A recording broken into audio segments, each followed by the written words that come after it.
Awesome, thank you. Hello, everyone. Thank you so much for coming along to my talk today. I hope you're all having a fun weekend. My name's Diana. I'm a narrative designer currently at Splash Damage in London. I've come across the pond for this event here today.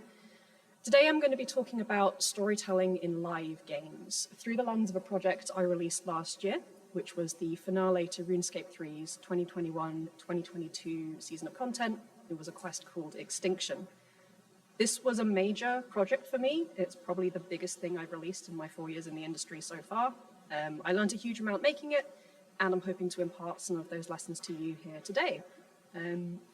This talk will be useful to quest designers, narrative designers, game writers, and anyone interested in learning a bit about the distinct storytelling challenges you find in titles that are continually updating rather than single releases. So this is what I've got coming up over the next 40 minutes or so. We will have time at the end for any questions, so please hold on to them until then. I will start by introducing a bit about my background and the titles I've worked on, and then I will do some exposition. I'll tell you about Extinction. Where did it come from? What did it need to do, and why did it end up happening? Why was a game like RuneScape trying to tell a story this big in the first place? Then I'll cover a quick retrospective, including the good, bad, and ugly parts of its release. And then I will go into the 4 key takeaways of this talk, which is how to tackle endings in a never-ending game, a strategy for getting players to care about stories with big stakes, the vital importance of scoping out the narrative and practical consequences of your stories, and lastly, how to survive and learn from hostile player reception. But first off, hello. As I mentioned on the first slide, I'm currently a narrative designer at Splash Damage. I'm working on their brand new AAA sci-fi IP project Astrid. I started my career at Frontier Developments in Cambridge, working in QA on the Elite Dangerous franchise, and then I moved to Jagex to join the RuneScape 3 team as a content developer, which is effectively generalist game design. While a generalist game designer, I specialized in narrative, game writing, and quest design. I've also done a few mentorship schemes over the years. Oh, wrong button, 1 second. There we go. Done a few mentorship schemes over the years with various charities and groups in the UK, including Into Games, Limit Break, and the writing collective Tailspinners. So I'm a narrative developer, and my grounding's in QA and general design, and I've only ever worked on live games, which is an interesting background. I'm using live games to describe the games as a service model of continually updating titles that are usually online, usually multiplayer, but the principles I'm going to discuss today are probably applicable to anything that's not a singular boxed product. So if you're adding DLCs onto a main release, or if you have released something and your community is expanding and you think, oh, I need to add some more stuff here to keep up with the community growth, you probably could find something useful here today. Before I get into the meat of things, here's a couple of disclaimers. I am presenting this talk in a personal capacity. I am not representing any employer of mine, past or present. All lessons and opinions are solely my own. And obviously this talk contains major spoilers for RuneScape 3. So if you want to play it and haven't, I just recommend you leave. So let's start with some exposition. Throughout 2021 and into early 2022, RuneScape 3 put on its first ever formal season of content, which they called the Elder God Wars. RuneScape, if you haven't heard of it, is a high fantasy MMORPG. It's been running continuously since 2001. It grew directly out of the graphical muds and point-and-click adventure games of the late 20th century, so it has a really solid grounding in interactive fiction, which is why I think it's relevant here. It now exists in 2 forms. We have old-school RuneScape, which has a really heavy emphasis on XP grinding and nostalgia, and then RuneScape 3, which is the one I worked on, and it's a much more contemporary spin on the world. Before the Elder God Wars, story in RuneScape 3 was very ad hoc. So quest lines and characters were added as and when they were needed, and there was very little overarching story. Different parts of the world were developed at different times and different rates, so there was this very charming patchwork of tones and styles and story focuses. The Elder God Wars represented a very, very different approach. For a whole year, with roughly 1 major content addition each month, so 12 continuous sequential updates, all new content was part of one storyline. New combat bosses, new skilling methods, new quests, a whole new city, All of it was in service to one overarching story, which was the Elder Gods are awake. This is incredibly high fantasy stuff. The Elder Gods are awake. Now they want to complete their life cycle and hatch their eggs. If we let that happen, the babies will eat the universe and restart. So we need to stop the elders from hatching their eggs or everything else will die. Think about the scale of those stakes for a second and then remember it for a point I'm going to elaborate on in a bit. This was about the end of the world. A whole year's worth of content, everything building towards one question: will you be able to save the world? And Extinction was the final beat of this storyline. It was where that huge question of will you be able to save the world would be answered.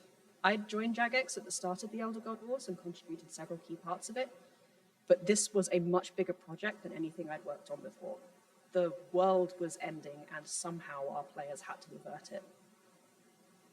It's classed as a Grandmaster quest in RuneScape's kind of classification of quest standards, and out of about 250 stories in-game, only 6 or 7 are actually Grandmaster. So these are the longest and most complicated pieces of story content that the game has to offer. In fact, Extinction was the first Grandmaster quest to be released since 2016, so there was a lot riding on it.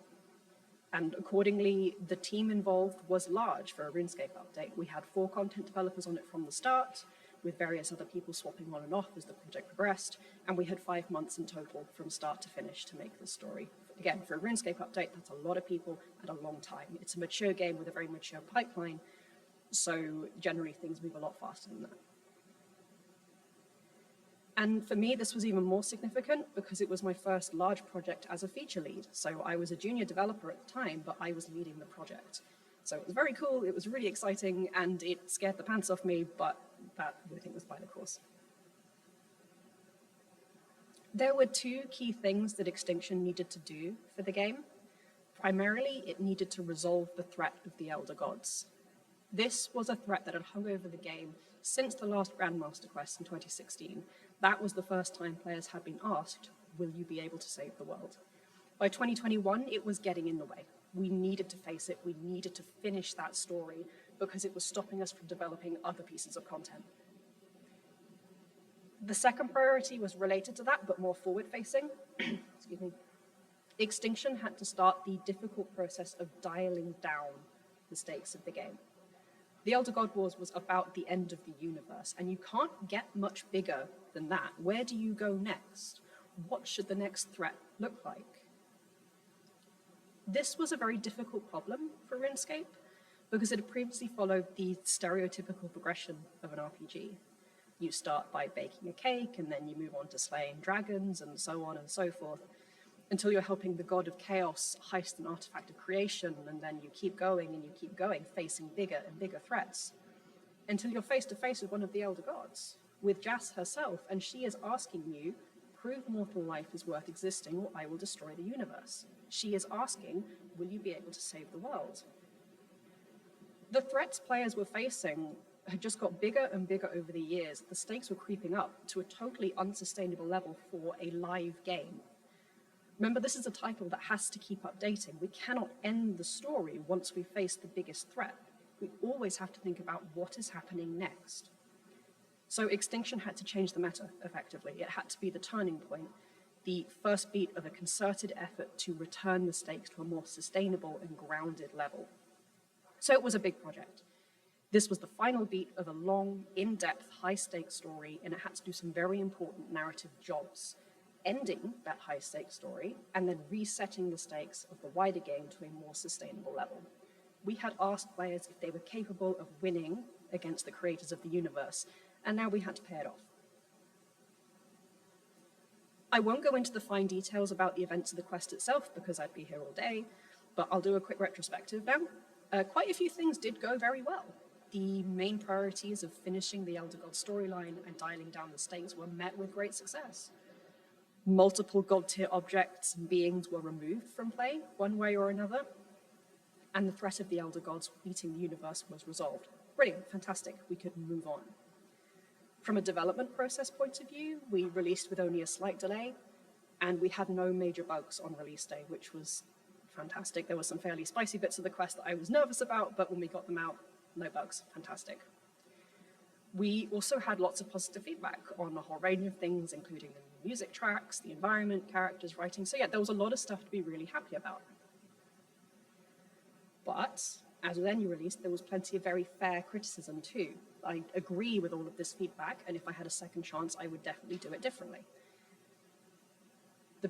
One of the big things was that given the scale of the story, the size of the question we had to answer, will you be able to save the world? There wasn't really any scope for branching paths.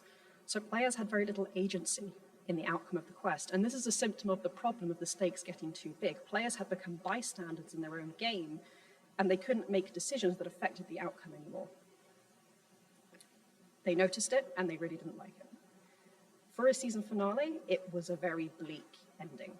The final result was survival, not victory. It wasn't, yes, we won, it was, we got through that by the skin of our teeth, phew. And that proved very unpopular with some players. Some players enjoyed it. Some characters that were introduced didn't have enough action to justify their presence, and some parts of the pacing weren't as good as they could be. Again, all fair enough criticism. Most significantly, and the points I'm going to elaborate on later, the initial set of rewards were nowhere near enough to compensate for the effort of the quest, and the events of the quest didn't have that much of an impact on the rest of the game world, at least initially. This last point really, really stuck with some players and resulted in the immediate aftermath absolutely sucked for this quest. I was quite personally invested in this project. Like, it was my first big thing as a feature lead. I contributed most of the writing. I did a lot of the design for it and all that nonsense. Seeing what felt like a significant section of the community banding together to trash it was very tough. There was a lot of hype and a lot of community investment in this quest. It was the final beat of our first ever long-term season, the first Grandmaster quest in 6 years. It was a really highly anticipated release. And that was a double-edged sword, because thousands of highly invested players each had their own idea of how this big storyline could end, and when we didn't meet it, our community sentiment score dropped from one of its highest levels to one of its lowest levels ever, and to me it really felt like socials were just on fire. I'm a little bit ashamed to admit this, but I do feel like it's very important to talk about this side of game development because I very rarely see it openly talked about. This did cause me to burn out, and it did cause me to leave the company. And to be clear, I cannot fault Jagex' response. They offered an exceptional level of help and support, and that prevented me from leaving the industry altogether. But in the end, I moved on to a role that didn't involve a very close interface with player communities. So it was a big project. I learned a lot doing it. What are the 4 key things to learn from this experience? Firstly, endings in never-ending games require some special consideration. You need to think of them in a slightly different way compared to endings in a standalone story. Secondly, if you want players to care about a story with big stakes, you need to make it personal. Third, always scope out the practical consequences of your stories. And finally, I will touch on community dogpiles, how to survive them, how to learn and grow from them. So let's talk about story endings in live games. Live games have a couple of key characteristics that can make storytelling a challenge. Firstly, and most importantly, they don't end. Now, I know trying to generalize anything about storytelling is a recipe for a Twitter storm, but I think it's fair to say that in traditional storytelling, the ending is the point of the story. That moment of catharsis, the point where the lesson is learned, where your protagonist goes through that heroic change, or the victim of a tragedy suddenly realizes they're not going to change and they're going to meet their doom.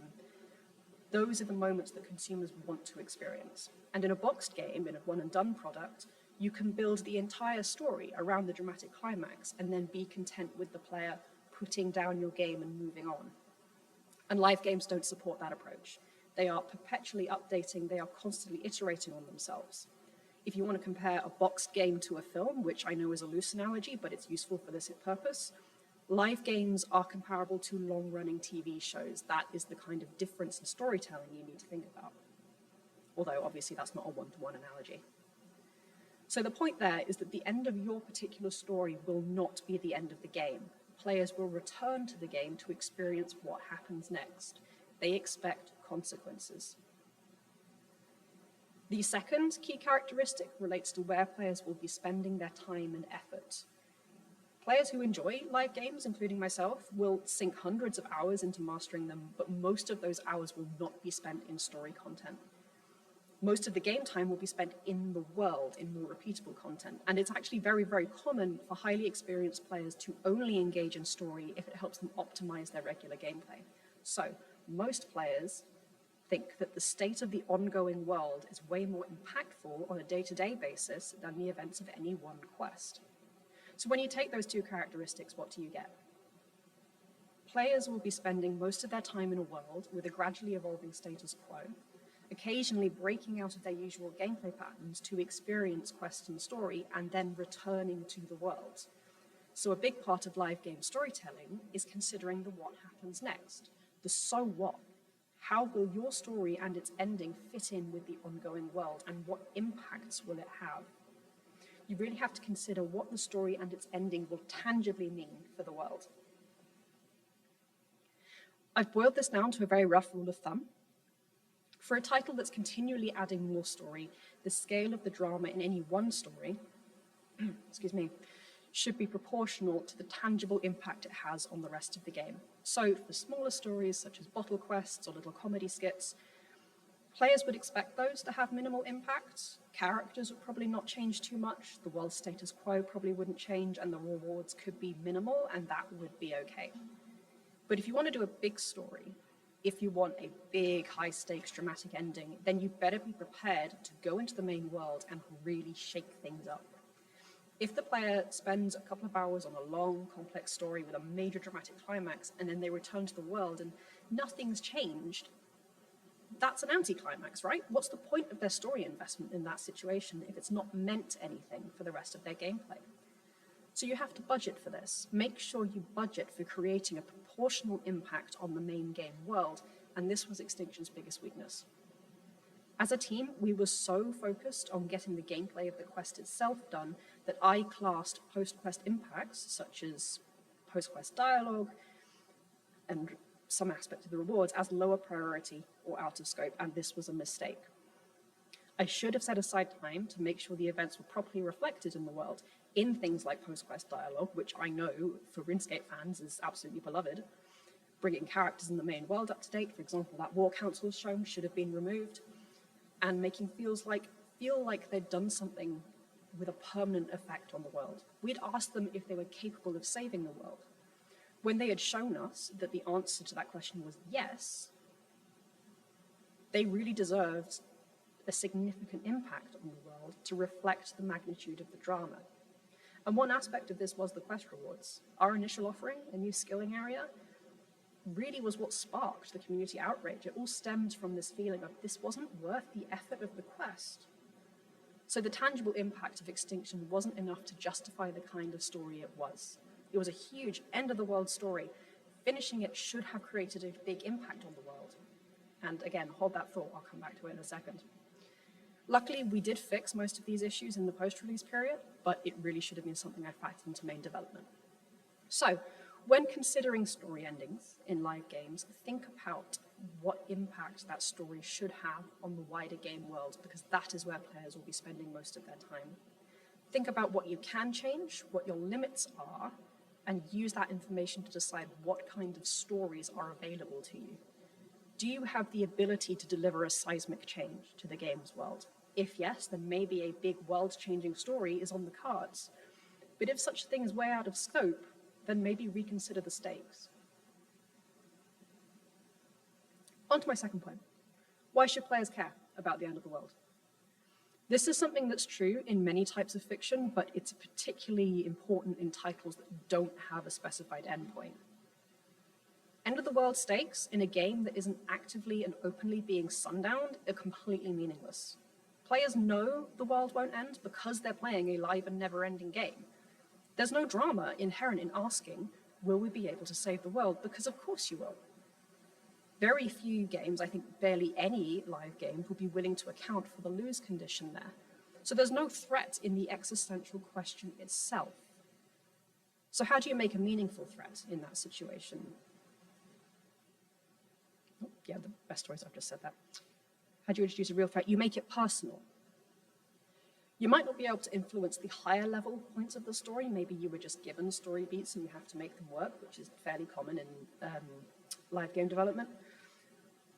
But one way to help such a story actually mean something is to add elements that make it personal to the player.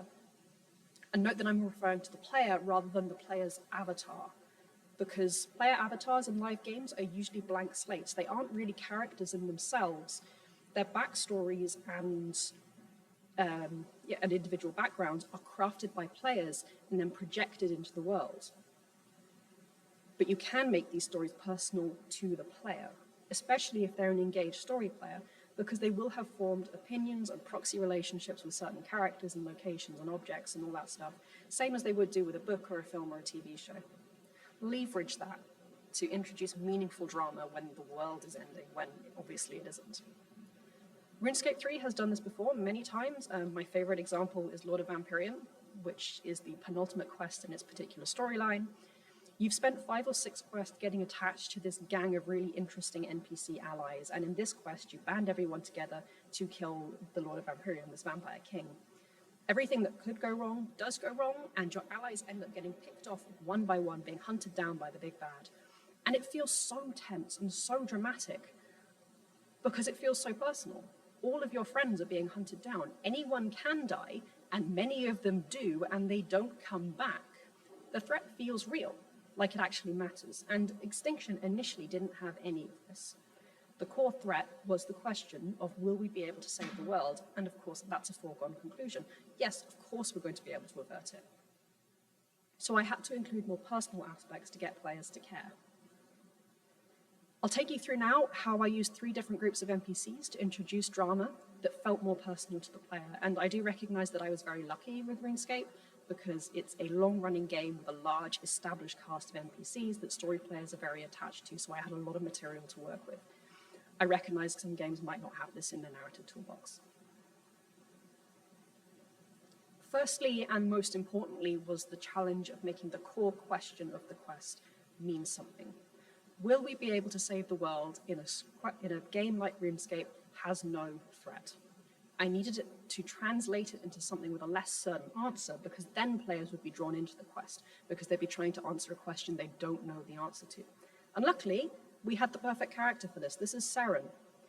And I'm not exaggerating when I say that she carries this quest, because she has a personal, familial connection to the threat, to the Elder Gods, and players have a personal connection to her. She is this bridge between the meaningless threat of the Elder Gods and the player. And yet, nominally, she's been on the player's side throughout the rest of the season. She has this inherent conflict of, will she choose her family, which are the enemies here, or will she choose the player? And that question is far more meaningful because players have opinions about, good and bad opinions about Seren. She is a long-running, established NPC and a major character. Changing the focus of the drama from the end of the world to this personal choice of an NPC that players know well made the threat much more emotionally impactful. And spoiler alert, remember I said it's a bleak ending, Seren chose her family. So that was the overall core of the quest taken care of. What about subplots? This was a Grandmaster quest, after all. It needed to have several things going on in order to feel like a Grandmaster quest. And one of those subplots centered around the second priority, which was, remember, dialing down the stakes. I needed to remove overpowered objects and characters to prevent them from derailing the future story. And top of my list to remove from play was the needle, which is effectively a time machine. And I hate time travel in fantasy stories because it just causes so many problems. Removing or breaking the needle in itself is quite a dispassionate requirement, so to make it matter and to make it more dramatic, I incorporated it into a subplot involving another NPC that players know well and have strong opinions on, this guy, Karapak. He's a tragic anti-hero. He's got very determined goals and absolutely no moral compass, and one of my favorite characters in game. He's been heavily involved with the Elder God Wars, even appearing as a standalone boss fight in the dungeon. So players were really super engaged with his story, and he's the avatar of the needle. So I made the end of the needle story matter by translating it into the end of Karapak's story. It's the same principle with Seren, taking a dispassionate, functional requirement and turning it into a plot that players are engaged in by levering the player's connection to NPCs. And again, yeah, spoiler alert, Kerapat got what he wanted. He went out in this blaze of righteous fury, taking down the Elder God he hated. And I will say that players loved this part of the quest. This was probably the high point narratively of the quest. And the context of it made the removal of the needle from the world make sense. The third example I'll cover here relates to a more forward-facing subplot. As the end of Extinction wasn't going to be the end of the game, I needed to include some sort of hook to set up what was coming next. If this was a long-running TV show, this is the end of season cliffhanger to get players gossiping about what's coming next. And I did this by introducing two new characters, Moya and Adrastea. They had fairly minor parts, and remember I said that some parts of the criticism focused on NPCs not having enough to do, that was about these two. To be honest, I agree, but given a second chance, I would have given them more to do rather than remove them. And I did that because I knew that these two were going to become faction leader NPCs following Extinction. It was really important for players to meet them and get to know them a little before they became major players, so that that investment and that connection could start to build before the NPCs became very, very important. And final spoiler, these two are now their faction leaders taking their respective crowns. So using NPCs is one way to make big stakes meaningful. If you're working on a mature live game with a live cast, use them, leverage that previous player connection to create personal high-stakes drama. I feel so strongly about my next point, I've put it on its own slide. No matter what kind of story you are trying to tell in a live game, scope out the practical consequences of it. I want everyone in every dev team, from executive producers to QA, to drill this principle into their heads. What does it mean? It means evaluating on a practical level whether your game can effectively tell the story you want to tell. Do not rely on the idea of we'll work it out later. Push back on the idea of dev magic. It's this really insidious assumption I've come across several times in my career of, oh, you're developers, you'll work it out. No, no. What is dev magic? It's crunch, right? It's stress and crunch. And everyone in the room will know that you don't make good creative decisions whenever you're crunching. You're just trying to survive at that point. If you're relying on either of these two assumptions at any point in your story development, stop and evaluate whether your game can actually tell the story. If it can't, that's fine. There are infinite stories available to you at all levels of stakes. That's the joy of narrative design and storytelling. You don't have to go bigger and bigger and bigger in order to make good stories. So whenever you propose a story to add to a live game, make sure you have a realistic idea of how it's going to be pulled off. What are the consequences of it going to be for the main game and for future story? What will it mean in terms of work for your developers, your QA, your artists, your localization team, your players? All stories ask questions. You probably will have noticed that I've been framing narrative in terms of questions throughout this talk. That's how I think about drama and fiction. But through this lens, it means considering exactly what question your story is asking. What implicit or explicit promises is the question making? And can you actually practically, realistically answer to it? What is that answer going to look like to players given what your game makes? Plan it out, stay in control of it, and try not to fall into the rule of cool. And I say this with such enthusiasm because Extinction didn't do this. Extinction was the result of many cycles of we'll work it out later that occurred long before I got involved. And eventually, later is going to arrive. And when it did, RuneScape really struggled from a technical and artistic point of view to answer the question that had been posed and accurately reflect its consequences. And this isn't me dunking on the creative team or whoever came up with the Elder God story in the first place. It's an objective fact, and we discussed it in detail throughout Extinction's development. Full credit goes to Tim Fletcher, RuneScape 3's lead designer, for helping us just rip off the Band-Aid and do the best that we could, given even though the consequences of the question being asked were just too big for the game. And that might be a slightly spicy conclusion, but I think it's fair. The question posed by Extinction were too big for the game and what it made. Remember, I talked about how stories with huge stakes should have consequences that reflect that. The big world-changing results from a story like Extinction were just not possible in the wider context of the game's dev cycle. The stakes were too big. And this is something that RuneScape 3 has learned from. And Tim Fletcher gave a really good talk at Develop Brighton in the UK a couple of years ago, exploring this concept in a lot more detail. I recommend checking it out if you have a chance. It's a lesson I'm going to carry with me for the rest of my career, and it's a lesson about balancing optimism and faith in your team's strengths with the practical reality of what can actually be achieved. It's not about being a pessimist, it's about being a realist. My final takeaway from this talk is going to be about dealing with and learning from community dogpiles. It's horrible when this happens, and for any aspiring developers in the audience, it will probably happen to you at least once in your career. It is depressingly common. So building resilience and tools to help you cope will be extremely useful. And one disclaimer before I dive into this, the situation is a little bit unusual because Jagex developers have a very direct connection with players. Many of us choose to talk to players directly over Twitter and Reddit, which is great fun when things are good, but it can make community anger feel way more personal than it actually is. So bear that in mind when I go through this. So the main things that helped me out were, first of all, disengaging. If you have community managers, use them.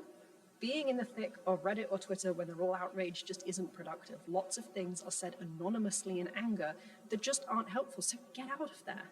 Let your community managers be the filters who can aggregate feedback and help you fix things. That's their job.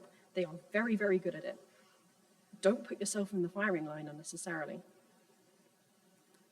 Cut yourself slack.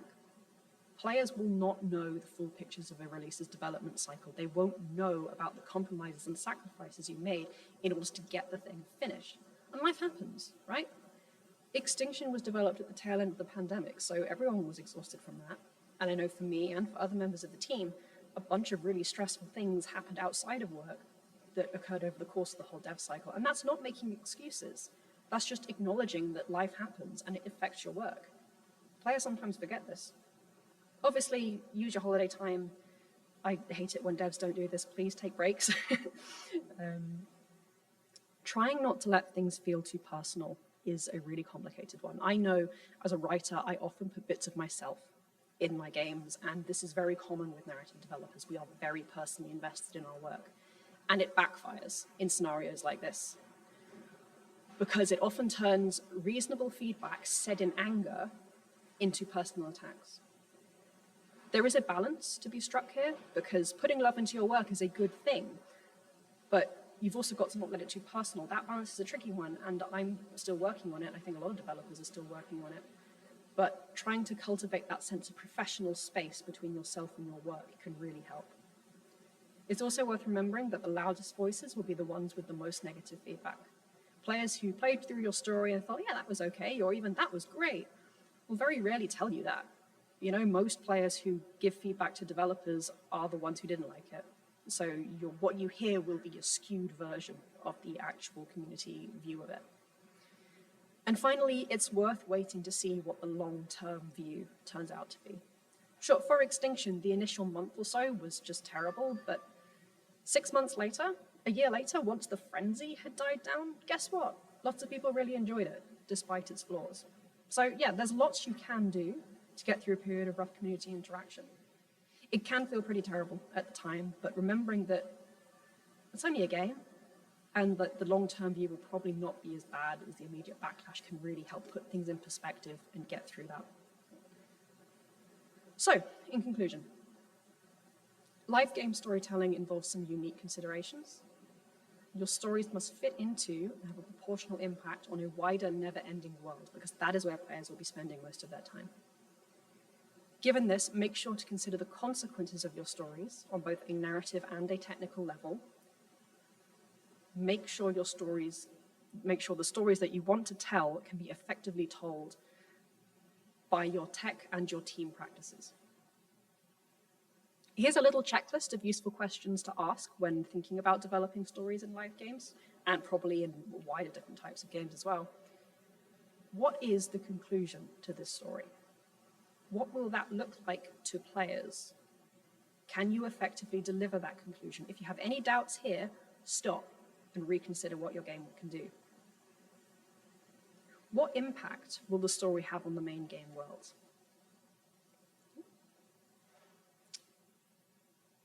Is that impact enough? Is it proportional to the drama the players have just experienced? Do you have the budget for that impact? If not, what can you change? What do you need to change? Is it reasonable to dial down the stakes of the game? And if you must tell a story with huge stakes, make sure it has some personal element to get players to care about what's going on. And if players don't like it, it sucks, but life goes on. It's not the end of the world, even though it might feel like it at the time. Some credits and thank yous before I finish up. Obviously, a huge thank you to the entire team behind Extinction. It was a hugely challenging project made under difficult circumstances, and despite the criticism, I am very, very proud of what we made. Special shout outs go to my manager at the time, Steve Rowley, who provided a really exceptional level of support, to James Crowther, who I have the pleasure of working with at Splash Damage now, who co-wrote key sections of the quests and provided a lot of mentoring as someone else who had made big quests, and to Tim Fletcher, our lead designer, who provided a lot of mentorship and support along the way. Here are my socials. Drop me a follow. I am always interested in talking to other game narrative people. If you're an aspiring game writer or narrative designer, I have a page of resources on my website that I found useful over the years and that I hope will be useful to you. Don't be afraid to drop me a message on LinkedIn or Twitter if you want to have a chat. And with that, thank you so much for listening. I will now open the floor for questions.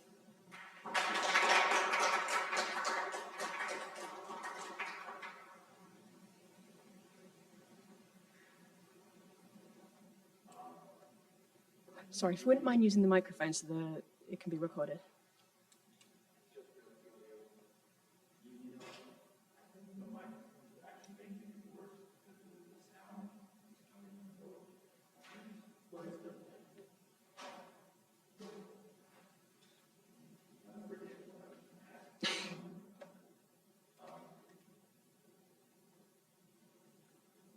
I guess I'm wanting to ask, was it really out of bounds to end the world, or to make the players, make it actually depend on the players whether the world survived or not? Were there like contractual issues where the players had paid money and they would lose it if the game ended? Can you imagine a scenario in which it might work to say to the players, hey, this is actually up to you, and the world could end, or it could be sort of blown back to the Dark Ages, where you're going to have to, if you stay in the game, you're going to have to go back. You're going to live in a world of ashes and cinders, and you're going to have to struggle for survival. You know, you're going to have to be farmers or something. Yeah, so the question there is whether the end of the world was ever actually on the cards, if I understand that correctly. I can't Sorry. tell what you're saying. There's so much reverberation. For RuneScape at that time, no, it wasn't ever on the cards. That's why the threat didn't actually mean anything. Players did speculate whether it would actually bring about the end of the world and whether we're actually going to launch into RuneScape 4 or like the next version of the game. I can imagine a scenario where that would actually happen, but for us at that time, no, it wasn't on the cards. And that's why this was such a difficult story and why it was quite railroaded, because the outcome was very set in stone.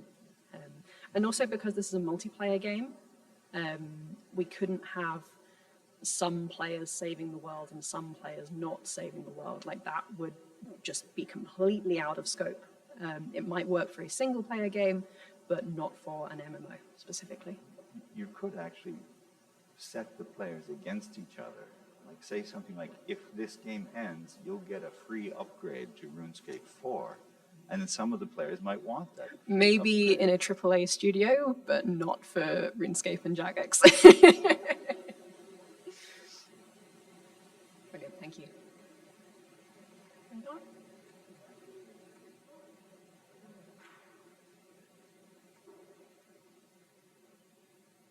So I've noticed something about live service games, which is that you tend to have a very, like in most AAA titles, you have a central like power position in the world, right? You're some sort of like surpassingly important hero, or you're like affecting the fate of the world in some way. And I'm wondering if there were any challenges when, like from a narrative, but also a logistical standpoint of saying like, okay, how are we going to do a world-changing outcome when the player is sort of, by dint of how powerful they are after leveling for like 10 or 15 years, they're already sort of a godlike figure anyway. And I'm wondering how that tension, if that tension manifested and if it resulted in any challenges. So that is a tension in RuneScape 3, and it was part of the whole dialing down the stakes thing. Because as the player was overcoming these bigger and bigger threats, they were becoming more and more like this godlike figure, like you say. What happened immediately after Extinction was a massive power down for the player. That was an actual story beat that was woven into the narrative, and that made future threats more meaningful. It did cause quite a lot of problems, though, especially because a lot of players liked being a godlike figure. I wouldn't say it went as far as a soft reboot or anything like that, but it was definitely a challenge in trying to make that make sense, especially because there are hundreds of thousands of these godlike figures running around the world, all getting up to shenanigans. It's kind of just accepted as a feature of RuneScape. Like, it's a multiplayer game, but you are the main character, but there are other players running around who are also the main character in their universe. Like, I can accept that as a player and a developer. Some people can't. It's just a quirk of the game, really. It's not something that's ever like explicitly addressed in game, and I don't think it should be, frankly, because it's just going to raise more questions than it answers.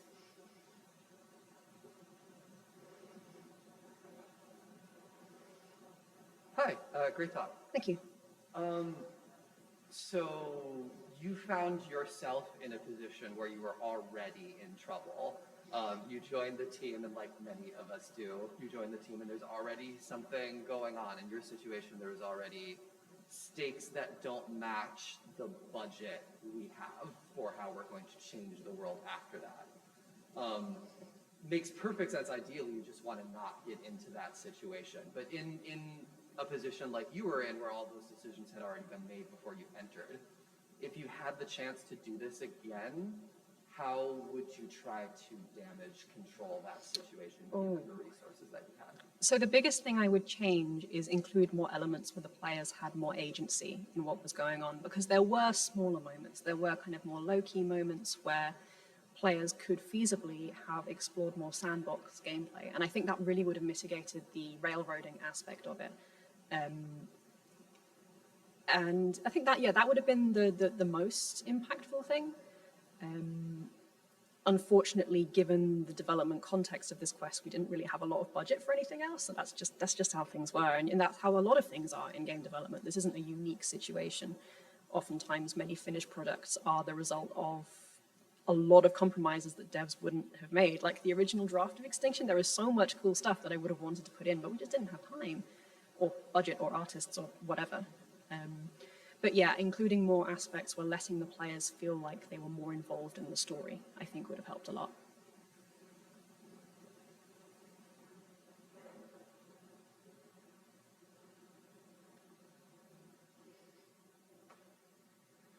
Super insightful talk. Thank you so much Thank for you. that. I really like what you said about players inhabiting a world, not a story. Sorry, can you I repeat really that? liked what you said about players inhabiting a world, Yep. not a story. And I also liked about what you said about scoping out the consequences. So I thought, well, that got me thinking, if players are inhabiting the world post-extinction or post this kind of event for a lot longer than they are during the event, would it make sense to start out with figuring out what you want to show after the event? So think about the consequences before actually developing and producing the event itself. Yeah, ideally that would be the scenario. It's deciding what can you change and what is within scope for change, and then trying to come up with a story that matches the scale of that change. I wouldn't say there is a definitive strategy for that. A lot of this is feel, and it's quite subjective, as with many things in narrative. But yeah, working kind of retrofitting like that is a valid way of doing it, and it's kind of after Extinction, it's how I'm definitely going to go forward in terms of projects where I have that sort of control. How do we actually figure out what story we should tell? Okay, let's start with what can we change and what impact can we have on the world first? Right. Cool. Thank you. Just wanted to say I was sorry to hear how much it impacted you personally. thank you. I'm very happy to see you're doing much better now. Thank you very much.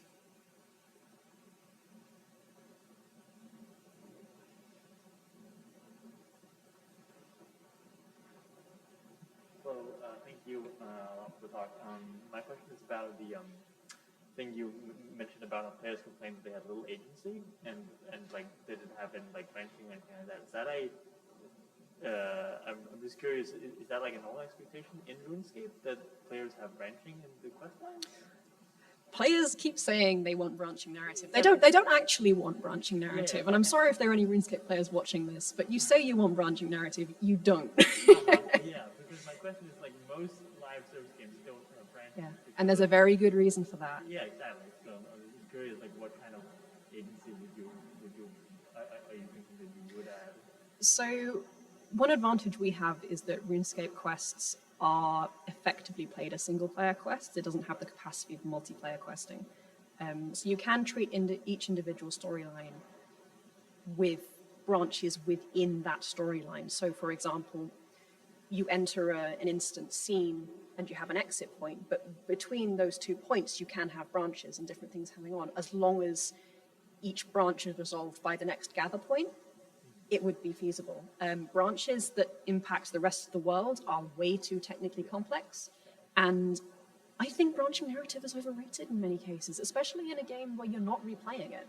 Like if you're making a game, like the one that's coming to mind for me is Overboard, Inkle's Overboard, that has a lot of branching narrative because it's designed to be replayable. But MMOs aren't, in the terms of like the story content of MMOs is very rarely truly replayable. So branches aren't really adding anything. So yeah, I hope that answers your question. Thank you.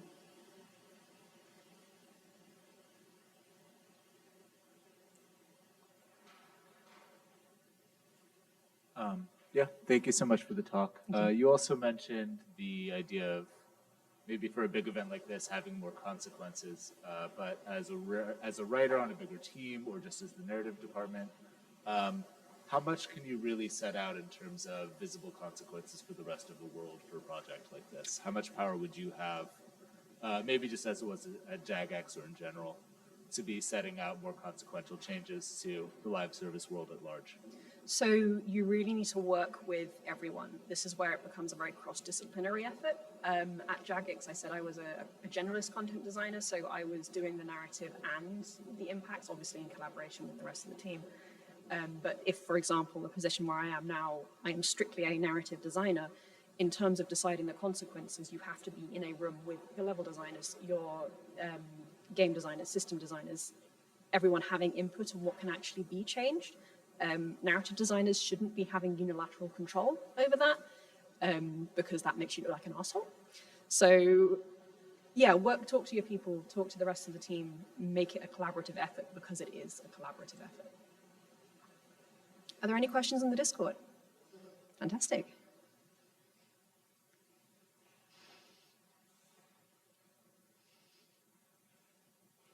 So this one is like, I think, specifically about the lore of the game. Has it come from a RuneScape player by any chance? The username is Perseus. Yeah, hello Perseus, lovely to see you. Okay. If you were to have worked on Extinction knowing what you know now, what would you have changed? You mentioned Agristea and Moya were used as they would be relevant in the future. Is there anything specific you'd have done to make them feel more useful here? Is there anything at all you'd have done differently regarding Karapak and Saren with their storylines and character endings? In terms of their actual specific stories, no. I feel like the story that we gave them was, I don't want to say as good as it could be because that makes me sound like very arrogant about it, but I am happy with the stories they had. Lore-wise, I wouldn't have changed it, no. Gameplay-wise, yes. But for the actual story itself and the lore itself, I wouldn't have changed. There's nothing that really springs to mind as to, oh, I really should have changed that. There's somebody typing now. So Okay. Are there any other questions in the room while they're typing?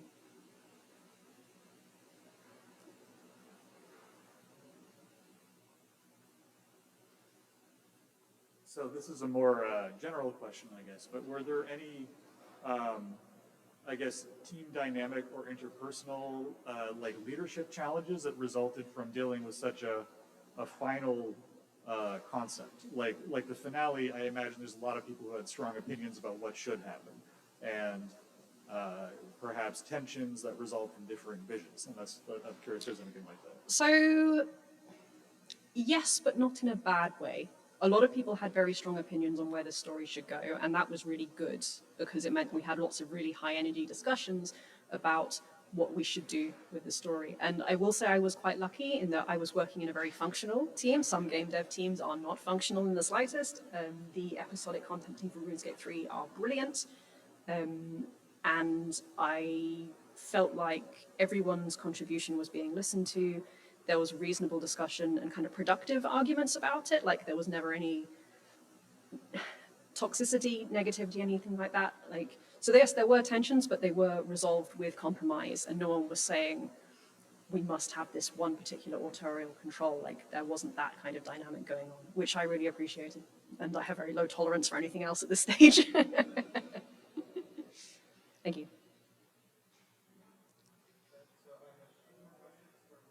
Okay, how are we doing for time? That's it. Okay, let's take those two from the Discord and then I will wrap up. Okay. So you said, this is following up, I think, from the word question earlier. So you said it was important for Adrestea and Moya to be in your quest, but was that entirely your call? Like, did you have complete control on who could feature in the quest? Did you struggle in choosing? If so, and how did you make those decisions? So yes, that was under my control. Yes, I did decide to include those two. That they weren't initially in the quest brief, but I said I wanted to include these two, and it was signed off on. My reasoning for that is I knew they were going to become faction leaders. They needed to be introduced before then, and there was an element of, because they were two women, they needed to have a more solid introduction than two men or two male characters, because the accusation of Mary Sue is always at the back of my mind when introducing two high-powered female characters. So they needed to feel more organic. If they had just been kind of, oh, we finished this quest line and hey, here's Adrestea, you've never met her before, but now she's telling you what to do, players wouldn't like that. So to mitigate that criticism, that's why I introduced her as more of a normal character before she became a leader in that sense. So yeah, it was my decision, and I'm very glad I did it because it worked. People like them now. Cool. And the last question is, you discussed a lot about visible consequences, and this is coming from a RuneScape player. Was there ever any discussions on having visible damage on the world, the landmark effect, left by the Elder Gods as a reminder of what was? There was discussions about that, but it was out of budget.